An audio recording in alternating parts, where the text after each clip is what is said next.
This week on Motorhead Garage, Whoa, the guys are sweating it out thanks to a very important client. Think that doesn't put some pressure on you? Then we'll show you how to re-energize your car's coolant. But first, we've got our hands on a new Corvette, and we're making it sound like it should.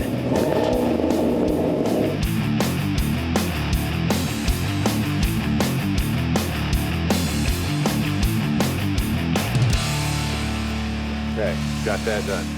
Hey, welcome to another edition of Motorhead Garage. Look what Sam and I have picked up today. We got a brand new 2014 Corvette. I can't believe somebody let us touch it. Yeah, well, first thing, before we butcher it up, we're going to put a Flowmaster exhaust system on it, give it some really good sound, and this is an axle back system. Pretty easy to do. It is, but there's a little bit you have to do to it, and one of the things you want to do is make sure you read the instructions before you start. One of the tougher parts of it is, of course, getting this back fascia out of here. What we've done is we've gone ahead and we've taped up around all the edges before we removed it. This way, when we take it off, we don't take a chance on scratching any of the paint around here, which is important. First thing you do, take off your license plate. There's a couple of reflectors that sit in these holes. There's bolts behind them, so we take the reflectors out. They pop out. Use a plastic tool, be real careful. Then there's some little vents that go in here. The same thing, they're clipped in. Use a little plastic trim removal tool. That way you don't scratch it. We tape the peaks, so when we put it someplace, it won't scratch. You ready to go? I'm ready. Let's get this thing off.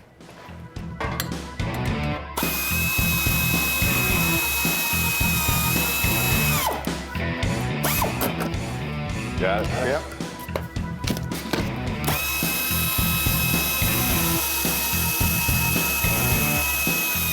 I get one up here. Let's have the ratchet. All right. Here you go. Got it? Yep.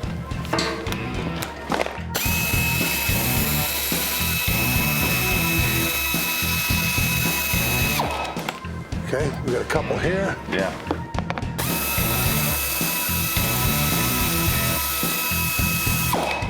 All right. Hold up. I don't think it's going to come off just yet. Here, There you go. Yeah, those. I think that's all the screws, right? I think so, yeah. All right, you ready? Yeah, it's clipped over here. There we go. All right. And we got to pull it out here. There we go. All right, I'll get rid of it. Okay. Okay, folks, well, you can see we got the panel off, or the fascia off back here. Now it's time to remove these. Check the instructions here to see exactly what we're talking about. If you look under here, got a couple bolts here. We remove these hangers, and Sam, you got a couple back there. Couple of clamps. You know, it's so nice to work on a car. It's brand new, no rust, no dirt. This is awesome. This car's only got a few hundred miles on it. It does make it a lot easier. And this particular muffler system here, this is what we're going to replace this with we call an axle back system. So hopefully it doesn't come off too hard. All right. All right, let's get started, bud.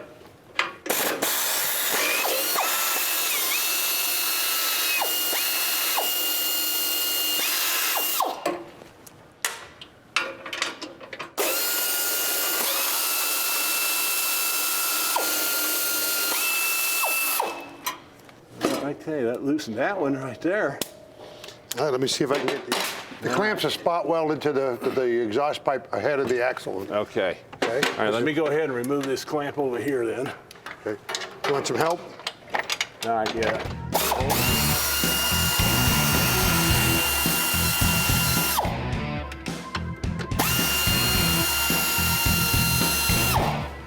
You're doing pretty good, you know that.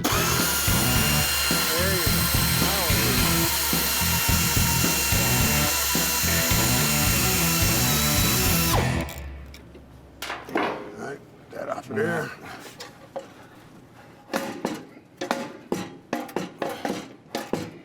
Let me pull this off here. All right. All right. There you go. Just twist it a little bit. All right, okay.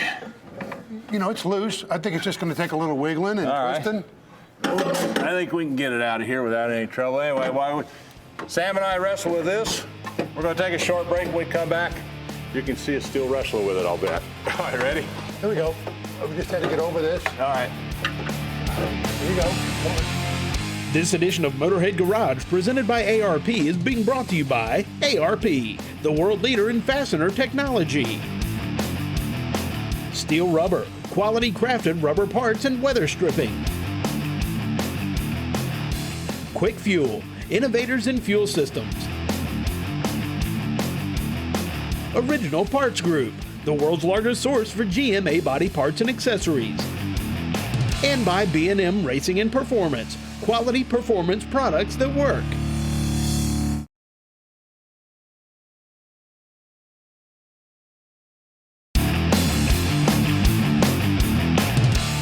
I'm gonna have it right here, bud? I got it, buddy. I'm in. That's good. I got it. Hey, welcome back to Motorhead Garage.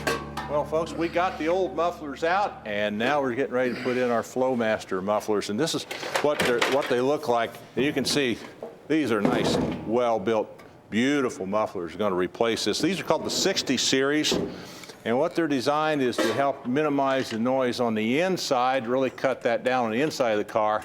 But it'll give you that nice performance sound on the outside of the car. These have all been dyno tested. You can see got beautiful tips on these things. Look really well engineered. That bolted right in. Oh yeah, it goes right in. Uses the same clamps, the same bolts, same mounts, same hangers. And of course, this is all mandrel bent, welded together. It's got a great sound. Oh, it does. And this is what we said before. This is called the axle back system as opposed to a cat back. And these Corvettes, a little bit different, a little bit more involved on here, but this makes it pretty simple to put in. Yeah, you know, the catalytic converters are way back. They're in midstream on this, so it's pretty hard to do anything else besides All right, you got that one ready to go? I'm ready for you to hand me that, and we'll put it in. Let's get her done, buddy. Okay, let's slide this over here. Just don't hurt me. Oh, Sammy, I've never hurt you. Well, maybe once or twice. Hold on. Okay, you go. Perfect. All right, hold on here. Let me get. We gotta get these together here.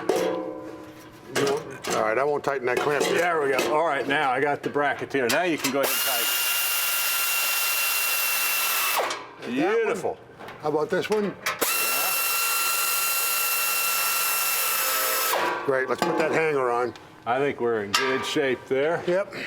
All we need to do is put this hanger on, bolt these two together in the center, and guess what? Then we can put the rear fascia back on. That's what we're gonna do. Okay, let's go ahead and get this started then. All right, you got the bolts right there. All right.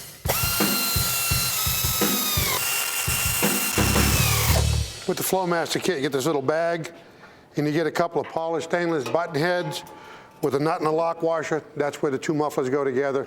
That's where they go. You got it in there, Davey? Yeah. Let me have a bolt. There you go. All right.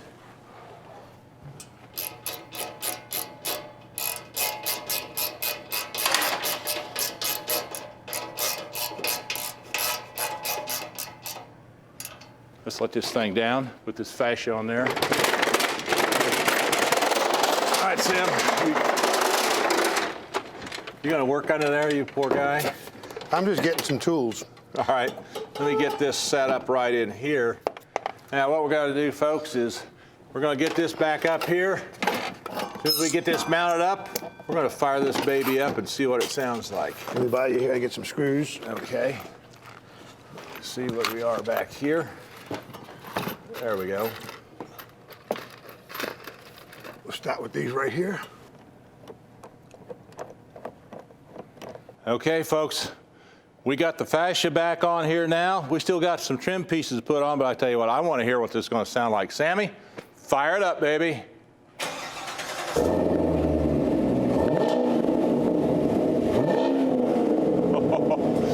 I tell you what. All right, enough playing, Sam. That's it, buddy. There you go, folks. You can see that really makes a nice sound on this thing. All right, we're going to go ahead and button this up. In the meantime, we're going to take a short break. We got a lot more coming here on Motorhead Garage. Stay with us.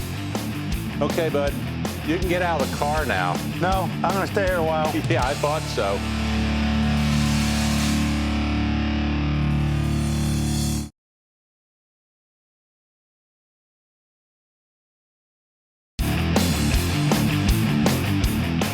That thing testing your strength there, buddy? Yeah, they're not too tight. Yeah. Hey, welcome back to Motorhead Garage. Well, Sam and I got a real pressure-packed deal right here. What we're working on here is getting ready to replace the brake pads, and it looks to me like probably the rotor here on the boss's wife's car. Now, you think that doesn't put some pressure on you? This is the lady that signs our paychecks, so we got to do a good job on it. But what we found here is Sam has already got the caliper off, and he's removing the bracket on here in order to, so we can get the pads out of there. Once we do that, then we're going to check this rotor. But from the looks of it, I think we're going to have to replace it. Well, on these bolts that hold this caliper bracket onto the spindle, you will find that they have thread locker on them, so these bolts are going to wind out tough all the way. And that's from the factory. What do we got here, buddy? Well, we got our money's worth out of these is what we have. Whoa, look at that. Yep, almost down to the backing plates. Man, they're probably about 1/8 of an inch thick, so she got all her money out of that one. When you do the job right, you replace all of this brake hardware, these anti-rattle clips, and the shims should come on the pads to prevent brake pad noise, but this is bad. Yeah, now this is important. A lot of guys will do this. They won't even replace this. They'll just leave it, oh, that's clean that up, now it'll be fine. Well, that's not the way you do a brake job, because what happens, put this new hardware on here, and you also lubricate it with some high temperature brake lubricant on here. What that does is that helps control noise or eliminate noise. And you got a squeaky brake after you've done a brake job, you've probably done something wrong. And if we send this truck out with a brake squeak, we're in trouble. All right, and I can tell you something else she hasn't used is the parking brake for a while. That's typically a USA. People don't use their parking brake. This has got a set of shoes right here. When you step on the parking brake, it's a little drum on the inside of the rotor hat. And you can see here, that's rarely ever been used. It's all real rusty. It's real crusty around in here. And also, it's hard to see it, but if you look right in here, this will give you the spec of how thick this rotor should be. In other words, its minimum thickness. Right, a discard thickness, we could measure it with a mic, but if you look at a cross section of this rotor, that's junk. We need a new rotor. And we've always got to clean this surface up here, and we'll be ready to install our new rotor. All right, well, Sam and I made some progress here. Got our bracket, we got this all cleaned off, and as you can see, I put on new hardware. You can see how the brake pads fit right here. Now, make sure you don't touch the pad any more than you need to, because you don't want to get your fingerprints on there. Next step is we'll go ahead, we'll put on our rotor, and Sam's already cleaned that up. When you get a new rotor out of the box, new rotors are nice. First thing is they got a non-directional finish on them, which is really important. It's going to come with some packing oil or grease on it to keep it from rusting. Use good brake clean, keep your hands clean. Get that off. I've cleaned this flange, put a thin coat of synthetic brake lube. Make sure you line up your retainer screw with the hole in the rotor. That goes on there, work that on. I'll put the retaining screw in. I think you got my ratchet over there, buddy. Okay. And again, no fingerprints on the rotor. As the pads wear, of course, the piston's coming out to compensate. So you have to push the piston back in. Some calipers that have the parking brake on the caliper, you have to wind them in with a tool. This is just a push in with a C-clamp. And by the way, when you're doing that, make sure that you check the master cylinder's not too full, because when you're pushing that back in, you want to go slow. It's pushing fluid up to the master cylinder, and of course it could overflow and make a mess, because brake fluid will take the paint off, there's no doubt about it. All right, that's tight, buddy. I'm ready for the caliper bracket. That should be good enough for that.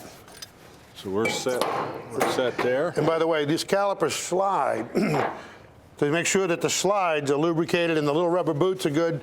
A lot of times you'll get these new rubber boots in the hardware kit. All right, what we're going to do is put a little bit of blue Loctite on here. This is a thread sealer. That way, they won't back out. Just make sure they stay on there. There we go.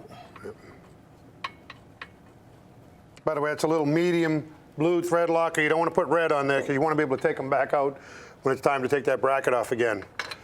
This little screw retains it. If you don't have one of these screws, put a couple of lug nuts on backwards to hold your rotor square so you can get your pads and caliper back on. All right. Any place where there's metal-to-metal contact on the pad where it meets the caliper frame, you'll usually get some good high-temp silicone brake lube in the kit. Use it sparingly. You don't want it to drip all over the place, but you want a good coating on it. That'll prevent it from chattering, and the pads will wear evenly. That's tight. All right, I'm going to get rid of this stuff. All right, here we go. And the caliper goes on like so. You push these back in.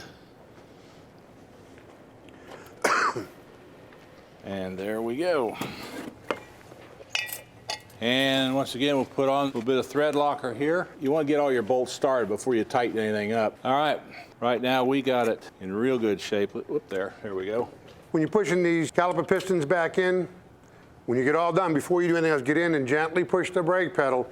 Get the pistons back out, get your brake pedal up. If you forget to do that, you fire it up, drop it in gear, you're going for a ride with no brakes. All right.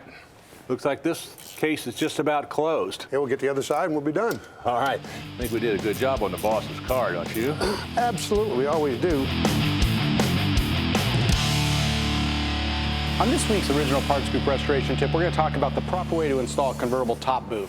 Now, it might seem like a fairly easy install, and it really is, but there's a few tricks that we're going to show you today that'll just make that installation go just a little bit easier.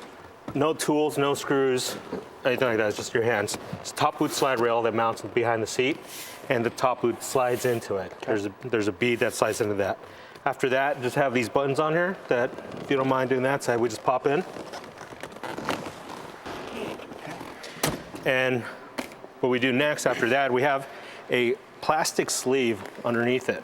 Okay, this plastic sleeve goes in between the convertible top molding and the body of the car itself. And the reason it's plastic so it doesn't scratch the paint or anything like that. And now I'm seeing this foam in here. It's laying on top of the steel frame on the convertible top, and that's to protect your boot from getting ripped or any holes or anything like that on it. As far as some of the wrinkles I'm seeing in here, the sun will take that out. When you have a brand new boot, yeah, you want to lay it on the sun, they get a little soft, it's more pliable, easier to work with. Okay, and it's a pretty easy process. Pretty easy, just fold this plastic liner underneath the molding and start from the front. It just slides in.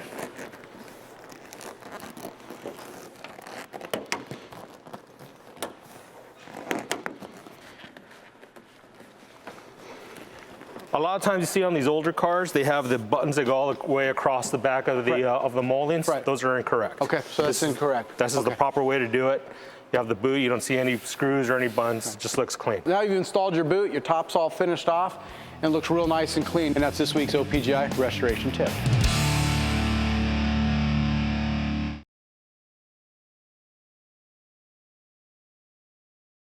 This edition of Motorhead Garage, presented by ARP, is being brought to you by Dent, manufacturer of paintless dent repair tools. TAMERS, removable and adjustable mud flap systems. Armor Garage, where everything is made to last. BOOSTane, forged with sweat and refined with know-how. And by Diesel Domination. Get 4 to 7 mile per gallon gains today. The hose doesn't feel too bad, although I think it's got a few miles on it there, Sammy. No maintenance, you can tell. I know. Hey, welcome back to Motorhead Garage. You know, folks, one of the most neglected systems on any vehicle is the cooling system. Unfortunately, when it goes bad, it's not going to be in your driveway. It's going to be out on the road somewhere, and then that can cost you a lot of money. But it's easy to take care of.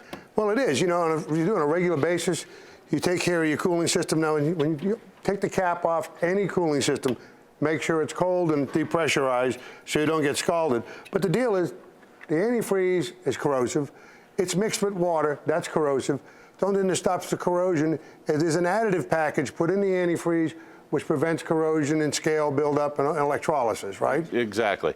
And it also is designed to help remove heat from the engine. So it's got a lot of jobs to do. The problem is if it gets neglected, then it doesn't do those jobs very well. And another problem, the only thing you can do to it normally is flush out the cooling system, take out the old coolant, change any hoses or whatever, put in fresh coolant. The problem there is you're creating a lot of bad stuff for the environment. You got a lot of leftover old antifreeze. You got it. And guess what people do with it a lot of times? They throw it out on the ground, throw it down in the ditch somewhere or in the drain. Not what you want to do. And it's also poisonous too. Animals will lick it and they die, so it's not a good thing. There's a way around that though, and that is to replace the additive package. That's what goes on this, and we've got an expert here who can tell us a little bit about it. Louis Latour, come on in. Hello, Dave. Now, Louis is with VR12. Tell us about the additive package now that you have developed for this. Well, the ad packs are something that happens on a yearly basis, and they're continuously being improved. There's new engines, new motors, new alloys. At this point in time, this is a ad pack gone bad. In other words, this is an antifreeze that has gone bad with use, up and down, mileage, hot, cold, etc. This has got a lot of different metal in it. Is that what the deal is? These are the 6 main metals in a cooling system. And this is less than a year it's been sitting in this stuff. Wow. Looks almost like coffee. Looks like your coffee. Thank you. All right, so what do we do to prevent this? It's very simple. All you need to do is grab a bottle of VR12, open it up, put it in your plastic reservoir, and let it do its work. By doing this, you're putting the ad packs back into the system, you're re-energizing that antifreeze coolant. So the coolant, really, your ethylene glycol and water, is really just a carrying agent for an additive package to begin with. So what you're doing is just replenishing it then. It's a true maintenance program. We're actually adding back into the system exactly what the system needs. It's not more water. It's definitely not more ethylene glycol antifreeze. It's the ad packs. This is exactly it. VR12 would put back into it exactly what it needs. Protection from electrolysis. I guess the same 6 dissimilar metals. Exactly. Sitting in the VR12 for the same amount of time. Perfectly clear. Yes, sir. Absolutely. Well, now there you go. That's a pretty good indication of what goes on in your cooling system. And look at that. No corrosion at all. And look at this one. You can't even see it. Right. So here's how easy it is to work. You take your VR12, cooling system cold, remove the cap. Got an inner seal here. You pour it in. I'm pretty good without a funnel. You are good, man. And I get a lot of practice at this, especially when I make coffee like that. And with the coffee he drinks, see how steady he is? All right, so pour it in, put the cap back on, and drive it. What could be easier than that? Can't be any easier than that, Sam. And there's a good tip for you, folks. You know, use this. Check your cooling system on a regular basis. If you need to add some, add it to it. That way you won't have a problem. And Louis, I want to thank you for stopping by. This is a great product here. Thank you. And by the way, this product is endorsed by Big Daddy Don Garlett's legendary Big Daddy Don Garlett's. He's using it in all his cars, and we're proud to be part of his museum in Ocala, Florida. Well, I want to thank you for stopping by.